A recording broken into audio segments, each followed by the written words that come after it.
Hello, welcome to this special edition of the Under Center podcast. It is Shamrock Bowl week, and this is the first of two shows we are bringing you this week. Today, we're going to focus on the UCD side of things ahead of the Shamrock Bowl. Of course, UCD against the Dublin Rebels this Sunday in the MTU Stadium, Arena, whichever way you want to call it, in Cork from 3 p.m. Make sure if you haven't already, get your tickets online as well too, so you will not be left disappointed, because this is definitely a game that you will not be left disappointed by, especially because we are getting a rematch of the absolute classic we had at the Shamrock Bowl last year up in Ravenhill. Joining us on the show is not just Fionn Malloy. Fionn, I almost forgot to say hello to you there. Fionn, how are you, buddy? Doing well, as always, Tara. Thanks again for having me back. Well, look, listen, you're on this rolling contract now. I says I might as well keep it till at least the end of the Shamrock Bowl, and we'll see how we get on. Yeah. We see you're going to do renegotiations going into the NFL season, are you? Well, it would make flag coaching a little awkward if I kicked you off, you know? It's a little bit. No. But we're not going to talk about flag here. We are talking about the Shamrock Bowl this Sunday. And joining us, we are delighted to welcome. Now, let me get this right before I don't mess this up. Club president, coach, and player, Paddy Sweeney from UCD. Paddy, how are you, sir? We are delighted to have you on the show in such a busy week. Thank you so much for taking the time. Yeah, I'm great, lads, and thanks very much for having me. It's great to be here, and great to be still have something to talk about on the week of the Shamrock Bowl. It's a privilege to have that, so delighted to be here. Absolutely. And I would like to think that I maybe had a hand in your success, because you're one of the last teams to have on the show. We didn't have you yet on the show. I was saving it purposefully for Shamrock Bowl week. And I think because I knew that you'd be making it to the Shamrock Bowl. So I'd like to maybe I'll take about 12.5% credit there on that. Just I won't take too much. I'll keep most of it for you guys, of course. That also kind of makes it sound like you've jinxed every other team, so let's hope that's not the case here. No, that's a certain other podcast that would jinx. Yeah, it's like, is this a good thing or a bad thing? Yeah, it was a certain other podcast that used to jinx teams that went on to their show. Not this one though. This one is you're primed for success now, because you've been part of the Under Center podcast this week for sure. That's great. We'll take all the luck we can get. So, like I said, we were talking a little bit off the air there. Now, we are recording this on Tuesday, and you have you were saying there you have a couple of training sessions still left to do before Sunday, before traveling down to Cork for the game. I'm guessing then it is just a bit of fine tuning these sessions now over the next few days, just to make sure playbook is down and positional awareness and making sure people know what their roles are going to be on Sunday. Yeah, that's exactly it. Like, it's not like they're really full contact sessions. We were going 100% against each other, but like you say, it's just a bit of fine tuning, really. Yeah, because you don't necessarily prepare for every team the same. Obviously, different teams do certain things differently, and you kind of game plan around that. So yeah, it's just kind of light sessions, walkthroughs, helmets only, just making sure that you've got all the kind of finer details down, and like you say, everyone knows what their job is when it comes to Sunday. Yeah, and you said you had a session there last week. Have you seen the sort of, I guess, a notable buzz now for these training sessions now this week, even in the group chats, knowing that it is Shamrock Bowl week and you're heading down to Cork to defend your title? Oh yeah, definitely. Like I said earlier, it's a privilege to be that podcasts still want to talk to us this week, but it's also a privilege that you still get to train this week. You know, there's only still 2 teams in the country that are training the minute, and we're one of them. So there's a different buzz. Like, obviously there's the excitement leading up to the game, but at the same time you're trying to treat this as any other game. You know, a lot of the team have been in the Shamrock Bowl last year. They kind of know what to expect, but we've a lot of rookies on board as well. So you're just trying to keep it steady. Like, you're not trying to peak too soon or kind of let lads get into their head or anything. You know, at the end of the day, it is just another game of football against a team that we've played twice this season already. So don't try to make it a bigger thing than it is, you know. Yeah, and Paddy, is that a conscious decision from you in the kind of the leadership position there when you mentioned the rookies, and it will be a it's a big game for any club regardless of what level, but also a big game in their career. Being on such a successful team, you're going to have to deal with these bowl games quite early on. Is it something you kind of let them figure it out as they go and kind of feel their way through it, or do you try and do something specific and kind of control their mindset as you come up to the game on Sunday? Yeah, well, really, when it comes to the training piece, like you're just telling them, you don't run a fade any different in the Shamrock Bowl. You don't play cover three any different in the Shamrock Bowl. It's still the same job you've been doing all year. You've been doing it well. Why try and switch that up now? I think on the day itself, like there's obviously kind of a bit more pageantry around it, and it's going to be a long day, from leaving Dublin to getting down there. And like I say, it's trying to keep it steady. You'd probably have that little bit leading up to the game where you kind of enjoy the surroundings, take it in. For a lot of the rookies, it'll definitely be the biggest crowd they've played in front of, so you let them soak it in, but it gets to a certain point, in the warm ups of the lead up to the game. It's like, right, forget all that. It's game time now, head in the game, and we do the same thing we've been doing all season. Yeah, and sort of the storyline has been somewhat similar to last season, whereas the Rebels sort of got the better of you in the regular season, but when it came to obviously the bowl game, that's when you guys really, came into your own and obviously won quite convincingly last year in the end. Again, this season, you played the Rebels twice. Unfortunately, lost both times, but, especially that second game, only with it being so close, and I think it was a fourth quarter touchdown that beat you in the end. What have you sort of learned as a team this year from that week one loss to the Rebels to, the what was it, game 6 or game 7, I believe it was, when you had the narrow defeat? Yeah, I think we were possibly a bit more settled scheme wise when it came around to the second game, and kind of had some of our key contributors back. Like when I think back to the first game, you're missing the likes of, say, Kean Lawler, Tom Donovan, John McDonald, probably the best lineman in the country. And it's not that I would say we don't expect our depth to step up there, but like they're all wolfhounds at the end of the day, And when we come to receivers, when you're missing Tom and Kean, you have a lot of good receivers, but possibly all good at the same thing. So it's good to have Tom and Kean in there to mix it up. But then when it comes down to scheme as well, like we really kind of dial it in on defense. We give up a lot of rushing yards to the Rebels in that first game, but like I think since then we've allowed like 100 rushing yards in 7 games or something like that, and that's because of negative rushing yards as well, and 3 rushing touchdowns all season, all to the Rebels. So yeah, we really just we were a lot more dialed in for the second game come around, kind of learned from the mistakes of the first one, and hopefully we're going to be picking it up a level for the Shamrock Bowl as well, from what we've learned from the last one, which I'll not be going into too many details of what we've changed from that one, obviously. Come on, give us an center exclusive. Go on. The president told me I wasn't allowed to say it, so we might instead focus on a bit broader focus. Obviously, tremendous success for UCD after the last couple of seasons, and it had been growing before that, but obviously back-to-back bowl appearances, being the reigning champs as well. Is there anything you feel that the squad this year does even better than the squad you had last year?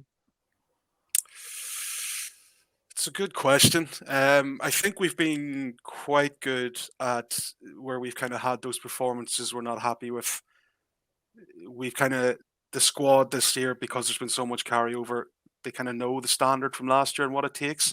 So even the players themselves, and there's games we've won where we've kind of been like, that wasn't good enough. Like it's going to take more than that to win a Shamrock Bowl. And the kind of players, coaches haven't even been involved. The players themselves went and had a huddle and said, look, this performance wasn't good enough. The training this week leading up to this game wasn't good enough. And I think it was something Dara Farrell, our head coach and defensive coordinator, said in another podcast as well, is that we've been very good at self-policing ourselves. Like kind of a win isn't good enough, if the performance isn't great.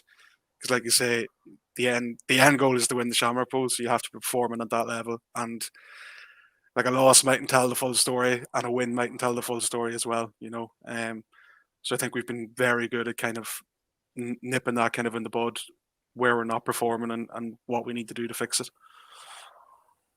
Yeah, and for yourself personally, Paddy, playing on that defensive line and being a defensive line coach too, coming up against someone like Ty Henry that is either it can pass the ball, can run with the ball, and is equally fantastic at both, and he offers that sort of different threat that, a lot of other QBs in the league don't. You know, how has it been trying to get used to well, obviously not asking to give away his calls or what you think his calls are going to be, but trying to figure out what he's going to do on any given play. Like how is how tough has it been to sort of drill that into the D line? Well, I suppose the thing about the D line is when you're coaching D line, you don't necessarily worry who the quarterback is too much. Like you have a gap assignment, you take your first step, you kind of you're looking at the O lineman. He's key in run or he's key in pass. You react to that, but like at the end of the day, if I'm a D line and I'm playing in the A gap, my job is to play that A gap. If I start trying to overthink it and trying to play the hero ball and I start jumping in the gaps that aren't mine, then you leave a gap that no one's covering. You're jumping into the gap that's the linebackers. You're both covering that gap, and now there's a massive gap up the middle for someone to escape. So I think the key is to don't overthink it. If you can control your gap, your job's done. There's 10 other people who have their jobs, so let them do their jobs and trust them to do their jobs. Because when you start trying to be the hero and I have to make a play, that's where mistakes actually tend to happen then. So it's trying to keep that calm head and just do the assignment that you have. Mm-hmm. And then again, sort of looking back at last year, obviously you were there, but you weren't able to play and be part of the game itself in Ravenhill, which I'm sure was really difficult. Now you're getting to play in this Shamrock Bowl as well. And was there any sort of, I don't want to say doubts, but was there any sort of worries coming into this season after seeing the success of last year, thinking, did I miss the chance to play in a Shamrock Bowl, or is the self-belief just one of the most important things in helping driving the team forward? Yeah, self-belief is very important. Like I don't know, if you don't believe in yourself, you're not really going to be up to much, in my opinion. If you're doubting yourself, you're kind of at square one. You're giving yourself a bad foundation. Like I came into the season having no doubt if UCD performed like UCD were able to perform, we'd be back in the Shamrock Bowl. And if we weren't in the Shamrock Bowl, we'd only have ourselves to blame. It would, whether it be our preparation or kind of our approach to the season. So no, like I didn't necessarily have any.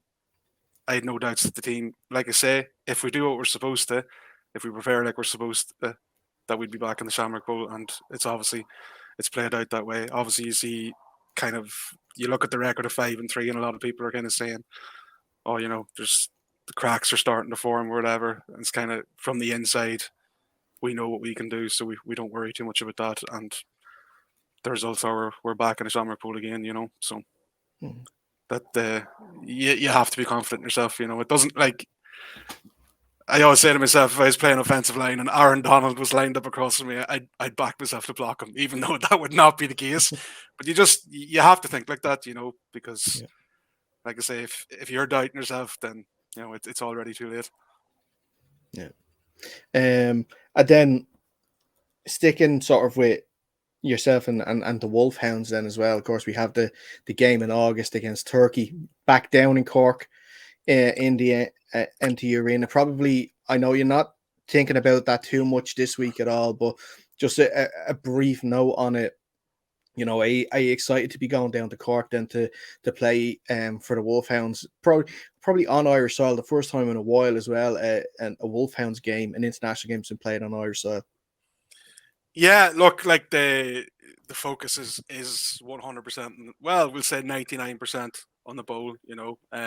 Obviously in the back of my mind, I'm excited, and coming back from injury, I still have to actually make the squad, because it's like the line depth there. It's very competitive, but yeah, I think the last home game we had was 2018 in Navan, which would have been my rookie year.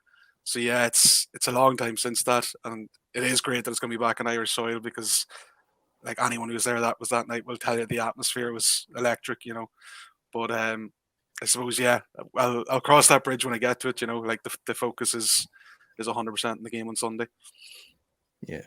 Well, I'll be fair, Paddy. I'm going to make an assumption and say that you do make the squad because I haven't gotten the phone call yet about it. So I assume that you've just pipped me to that defensive line starting position on the Wolfhound. So I'm gonna respectfully say that I think you're getting there ahead of me. I think some of the call ups are still going out, so we'll see how that goes first. It's all right. I'll be like 20th reserve. It's fine. I'm okay with that. he's trying to put a tape together, Paddy, but he's got to watch a lot of hours. Oh Jesus, this is now karma Dara for slagging you. Yeah. I'm gone. Take off. There you go. That's just me cutting his mic off anyway, so he can't say that. And it's not even him just struggling. But no, look, listen, yeah, can't wait for it. Yeah, can't wait for the game in August. But like I said, there is more pressing business to deal with. Now we do have a few listener questions that we have to get through. Now I did like that when we were talking beforehand. I think a few of the lads are maybe scared to ask a few of the harder hitting questions. I think maybe because they thought their places were going to be in jeopardy, maybe starting places on Sunday, but we will. I'm sure they're all very sensible. Oh, of course. So we'll start off with we actually got two in a row from Connor Keeley. First one he wants to ask is what's it like to have another university team in the Premier Division? Now, obviously, of course, that the Vikings got promoted on Sunday by beating the Mavericks in the D1 Bowl. Yeah, I think that's great. I think a lot of us were hoping that UL would come up just to have the university teams there. It's obviously 2 out of 3 universities, and 2 of them are in the Shamrock Bowl division. So that's obviously kind of speaks a lot to the quality of what university teams can do. I know some people like to cast doubts on universities and them falling off in the summer and kind of not being able to recruit as well, but I think UCD and UL have obviously showed that that's not quite the case, and I'm sure UL are going to have an impact in the SBC next season as well. And fair play to them for winning the bowl on Sunday there. Yeah, totally, for sure. His second question is, what sets the UCD offense apart and allows them to be so high scoring?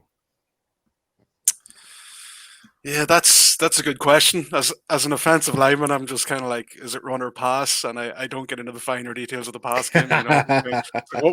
What am I doing here? Okay, it's run, grand, that's fine. A true lineman you are there, Paddy. True lineman. Tell me who to hit. Yeah, exactly. But no, I would. I suppose I can't say it's what necessarily separates us from other teams because I can't tell you what other teams do. But I think it's the kind of variety of our offense. Like we've got a very big scheme, and we can do any run.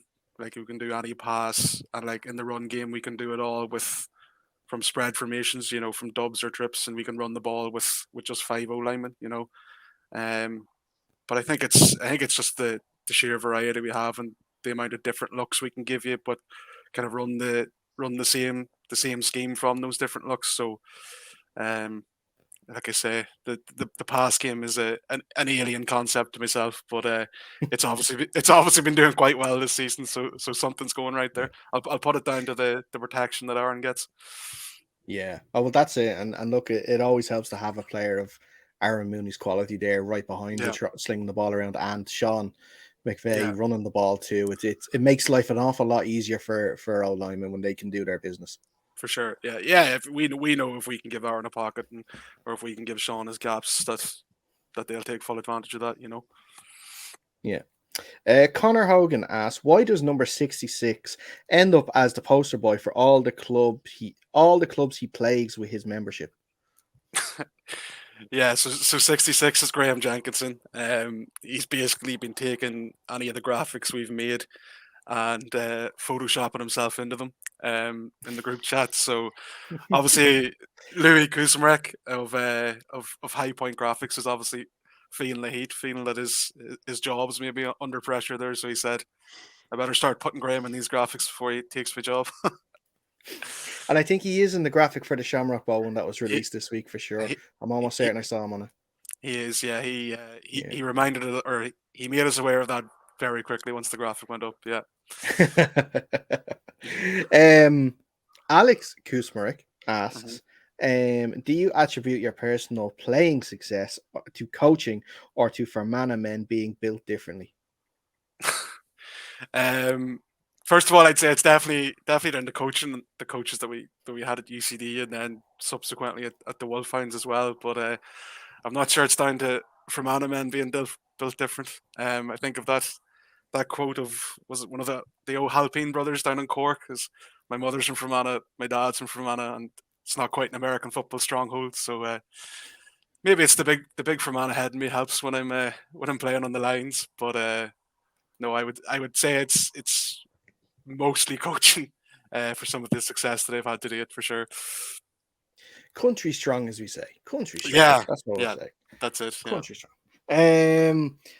Brian Broderick asks, and you kind of already answered it in the comments anyway, but can you comment on Ornament being investigated by WADA for inclusion on the prohibited substances list?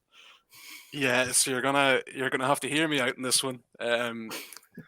Basically, I think my first training back this year after coming back from the ACL was a Wolfhound session, which are like 8 hours, and basically when I got home, I had a freezer full amount of ice on my knee, and one of the neighbors was up and he said, "Oh, have you ever tried Ornament?" And I said, "What's that?" It's basically this cream for cows that they use for cows, but it turns out is having a great effect on humans as well. So if you put it on for 10 minutes, you feel 100%. It does wear off quite quickly. But at that stage, I said, listen, I'll try anything. And it's kind of become a bit of a running joke in the team at the minute. Well, it's a running joke until people try it and realize it's great stuff. But yeah, I can see why the lads are taking the piss out of me on that one now, in fairness. The next question we have here, is Paddy frustrated by the fact that what is it? Sorry, it's not written quickly. Oh, okay. I have an idea. I'll rephrase it. Sorry. Are you and the team ever frustrated by the fact that last year's Shamrock Bowl was up in Belfast and this year's is down in Cork, where previous years had been in Dublin, especially for two finals in a row where it's all Dublin sides? I suppose I would say there's a little bit of frustration, but like we do realize why it's been like that. Like I believe the cost of using some of the venues like Donnybrook we used in 2019 is obviously a great venue for it and quite central, but apparently is absolutely astronomical, the rent on it at the minute. So like the Kingspan was a great venue, to be fair, for the game. Obviously it's up in Belfast. MTU, haven't played in it already, can tell you it's a great venue as well. And their MTU is actually probably a better size. I think there's a good chance of actually completely filling that stand. But I suppose there's complaints, yeah, that back-to-back years it's been two Dublin teams, but you don't know that when you're booking these stadiums at the start of the season. If it was two Belfast teams, you'd be like, "Oh, this is great." Listen, it would be, as a Dublin team who's in the Shamrock Bowl back-to-back, we would have loved if they're both in Dublin, but that's just not the reality of the situation. And you don't want the league to go bankrupt just to have the Shamrock Bowl in Dublin either. So slightly frustrated, but like can totally understand why it's the case. And look, like I think I've seen Aidan make a comment somewhere before that people have been crying out for the bowl not to be in Dublin and to be moved around the country, and that's what's happening now. And it's possibly exposing new people to the sport as well. If it's in Cork for the first time and there's American football fans in Cork who might even know the likes of the Admirals exist, then they come along to the game and maybe the Admirals benefit from it. Same with the Kingspan last year. Maybe the Belfast teams benefit from it. So I don't necessarily think it's a bad thing either. Would be great to not have to pay for buses the way bus prices are going, but I'll never complain of the chance to play in the Shamrock Bowl, you know. Of course, sure. If it was in the back arse of Donegal, right up the very tip north, I'm sure we'd all flock to it anyway. We'd complain the whole way there, but we'd still go. Yeah. Oh, I'd play on the moon if I had to. Yeah, 100%. Yeah. So then, looking then at the overall picture then of UCD. Sorry, that's all the listeners' questions. Thank you to everyone that popped the question in there. Really appreciate it. Looking at the UC as a whiting, obviously being the university team, and one of the questions, obviously, alluded to it there with the fact now that the Vikings are up there with you too. We saw the issues that Trinity had this year, and they've had for numerous years there now, trying to keep their college team going. Would you like to see more college teams? Like, would you like to see a DCU team? Would you like to see, I'm thinking maybe a Maynooth University team, maybe a Galway team, or so, another Galway team, maybe this time a university team or something like that. Trying to get, because it seems as though that the colleges would be the best place to sort of reach like young football fans interested in playing the sport and trying to get them playing, at an early age as possible. Obviously, discounting youth. Yeah, like it would be great to see more teams. Kind of how, I suppose, what the reality of that, or the possibility of that is not possible at the minute to kind of have more college teams. It's kind of hard to know because, like, obviously I'm president now, but so much work has gone in before me to start UCD from scratch. I think back in 2008, like, I've kind of just stepped in when the club really kind of runs itself. But yeah, I would say that the key things for any college teams that are starting is that you have to absolutely hammer recruitment, because when you're recruiting college students, you're inevitably recruiting people who's at the stage of their life they're in. Their life's kind of in flux. They might finish college and head off to Australia. Like, for example, our starting left tackle last year, it's like, great, we've secured ourselves a stud. And he's like, oh, I'm heading off to Spain. You're like, oh, right, that's great. Like, that happens every year. You have to replace like top level talent. And you can't kind of take it for granted that you'll have this team year to year. Whereas, a club team that's established and kind of has their vets in place. Not that we don't have vets. Like, they lived in Dublin all their life. They're going to be staying in Dublin. You'd probably have 90% of your core from year to year. For college teams, that's probably not so much the case. So I'd say number one, recruitment, and like absolutely having recruitment and going down every avenue you can, like reaching out to other societies and colleges that you kind of have the crossover there of people who might be interested. Like the Global Society might have, more Americans who are obviously more interested in American football, the likes of that. But definitely need to get creative with your recruiting, especially because you can't recruit outside of the college. And then number two is like a very strong committee that is going to be there year to year as well. Like, I think we have like 15 committee positions or something like that. But it basically means that you stay on top of the running of the club as well. But I think they're the two keys. Because technically, obviously I think UCD is the biggest with 36,000 students. Like, I couldn't even tell you what the numbers of other colleges are like, but there's a big base of potential players there at the perfect age for playing American football.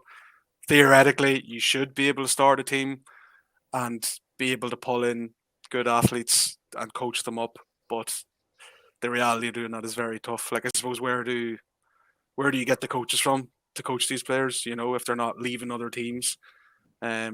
So yeah, it would be great to see, but I can see there's obviously a lot of difficulties with it as well. Yeah. And I guess it is kind of like you mentioned, that sort of double-edged sword as well.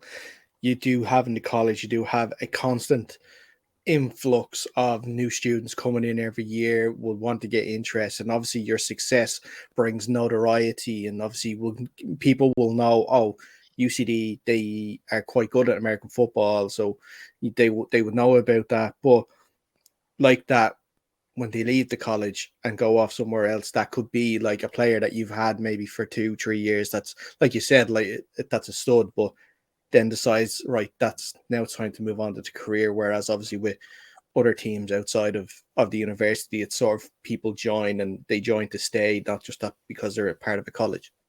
Yeah, but there's also the other thing, like if you've ever been to a clubs and societies day in a college, like there's a lot of competition. Like people might pick one or two sports to try or whatever. Inevitably, the big draws are GAA, soccer, rugby. So you're competing with them. So like I say, you have to really try and get creative to try and pull people away from them sports. Might be like someone in GAA or rugby who's kind of just it's like I'm an average player. I don't really stand out. You kind of see them and you're like, right, well, we could make you a star. You could play for Ireland, that kind of thing. But yeah, you just fight tooth and nail, and then you land one or two studs every year, and it's all worth it. Then That's it, Paddy. Sell the dream. Yeah, sell the dream. Sell the dream. And I know. Look, about me and Fionn probably know all about sort of clubs and socks days. You see all of those, stalls of absolutely everything going on. Yeah. Like what can you join now? Obviously, I did mine in DC. Do you yours in DC as well, Fionn?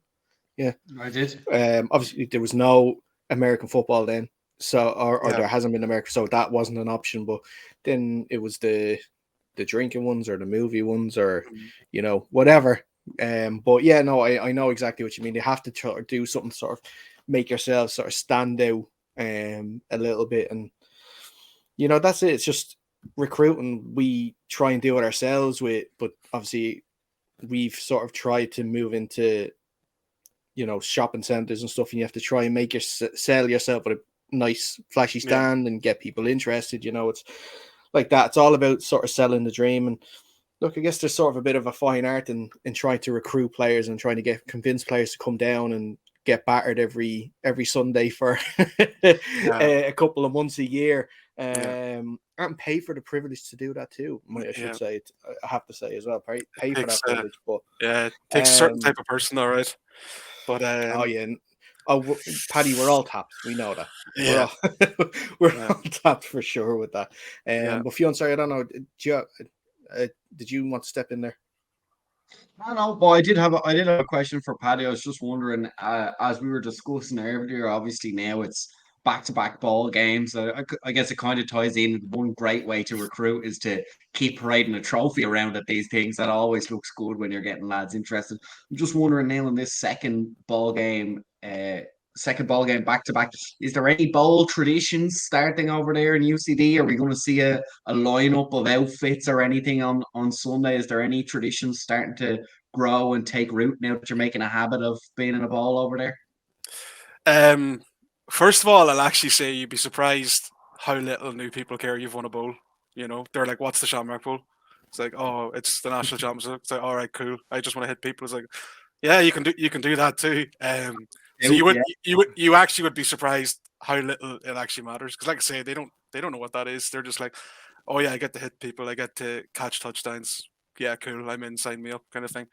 In terms of traditions, though, no, look, like we got to our first one last year. This is only our second one. Like I'd say most people, they kind of blur the day. You don't even really remember the lead up to it. Can I think of any traditions off the top of my head? Oh, I don't really think so. For me, it'll probably be the Subway on the way there. That's a good pre-match meal for me, but that's a tradition for most games now, to be honest. But no, maybe if we have the pleasure of making a few more bowls, you might see a bit of a trend occur in there. But a good tradition would be to keep winning the money. That's a tradition I'd like to have. Certainly, probably the most important tradition. Yeah. I hope you've reached out to Subway about sponsorship then for your. Oh, we reach out to anyone about sponsorship. Yeah, I make it a. They have a shop on campus, right there in UCD. Subway.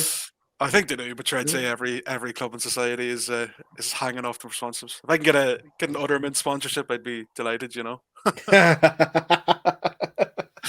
For sure.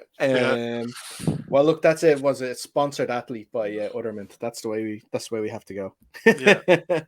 For sure. But yeah, then like I said, there's probably not much more to ask about when leading up to the game itself. But You know, how what was I going to say? How about yourself personally? Like, when you, if it is this a different match day in your own sort of mental preparation? Like, are you taking a light week session at the gym? Are you staying away from the gym entirely? Are you just focusing on a lot of tape? Like, so what would you be doing now personally leading up to the game on Sunday? Yeah, it won't be all that different to a normal game week, to be honest. It'll probably be a bit more tape centered, watch a bit more tape. Like at this stage, you've kind of, like, say from a defensive point of view, you've got the overall scheme a team runs down at this stage. At this stage, you might be going back through the tape looking for tiny little tells, or something you can see pre-snap that kind of tells you what's going to happen after that. In terms of gym, yeah, it's a light week. It's kind of stretching, keeping yourself loose. Kind of, we've 3 training sessions this week, so making sure that you're not feeling the effects of those.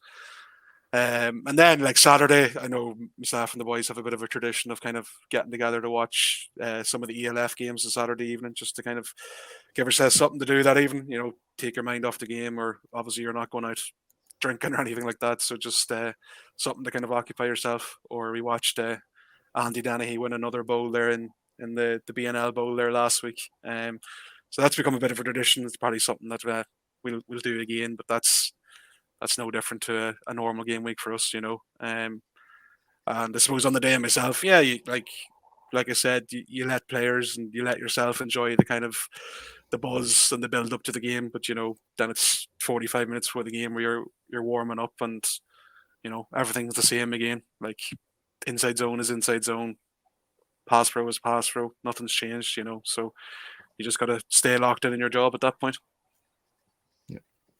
All right, fair enough. Well, look, listen, Paddy, it's been absolutely fantastic to speak to you. Really appreciate the time. I know, like you said, it's a tough week and schedule wise to try and fit everything in, and we really appreciate the time. We should mention, if there are tickets, if anyone is interested in going, there are tickets available. Is UCD still offering places on the bus on the way down, or have they been filled? No, they filled up quite quickly. So no, we've right. No space left in the bus, unfortunately. All right, so you have to make your own way there. So that's you get your tickets, you make your own way there for sure. Yeah. There's plenty of trains and stuff. You'd be grand. Don't worry about it. Yeah. Listen, like I said, best of luck on Sunday. I'll be there myself. I'm looking forward to the game. It should be a bit of crack for sure. And definitely when you guys win, we'll definitely have to catch up with a little beer afterwards, if I can get you away. That sounds great to me. Yeah, hopefully it all plays out that way. Fingers crossed. Like I said, you're on this show, so you're guaranteed for greatness, man. I told you. Okay. Just if the worst does happen, don't come looking for me, because I'm already gone on Sunday. Then if that happens, I'm already gone. Yeah, that's fair enough. But that's where we're going to wrap up this edition of the show. Like I said, if you do want to go down to the game in Cork on Sunday, 3 p.m. MTU Arena, make sure you get your tickets online, and we will post links on our socials. That is at Undercenter Pod. Also at Undercenter on Twitter and on Instagram. They're both the same. Make sure you like this video and you are subscribed to the YouTube channel, because that is where you're going to find our live interview with AFI President Aidan Maguire this Thursday from 7:30. So if you want to ask him any questions live, you can. You can also send the questions in to the socials I just gave away there at Undercenter Pod on both. Fionn, you'll be there on Thursday, but until then, thank you so much. Pleasure is always there. Yeah, thanks for having me, lads. Like I said, Paddy, best of luck Sunday. Pulling for you. Hopefully, you do the business 2 in a row. For UCD, I can feel it. Yeah, I can feel it too. And like I said, words are hard right now. Until Thursday, stay safe, and we'll see you soon.